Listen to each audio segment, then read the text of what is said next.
সোমবার কেন্দ্রীয় সরকারের বঞ্চনার প্রতিবাদে কালিয়াচকের সুজাপুরে তৃণমূলের একটি জনসভা অনুষ্ঠিত হয়। এই সভায় বক্তব্য রাখার সময় আব্দুর রহিম বলেন, আমরা যারা বিজেপিকে সমর্থন করি না তারা একসাথে ইন্ডিয়া জোট তৈরি করেছি।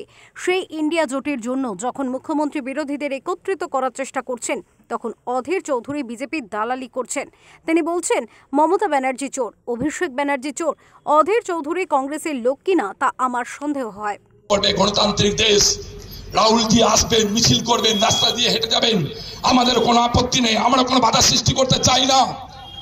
কিন্তু আমরা জানতে চাই বন্ধু, যারা এখানে কংগ্রেস করছেন তাদের কাছে একটা প্রশ্ন আমরা জানতে চাই।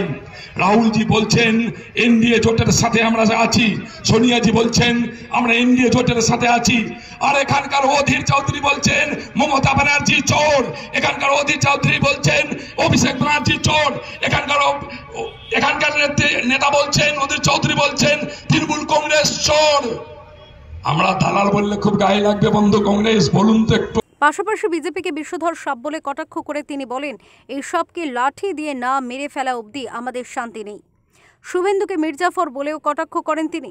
মির্জাফরেরা তাকে নিয়ে আসছে আমাদের বাংলার হাত দিয়ে গোটা পশ্চিমবঙ্গ গোটা ভারতবর্ষকে দখল করে নেবার জন্য। আর আমরা মনে করি পশ্চিমবঙ্গের মানুষরা তৈরি আছেন।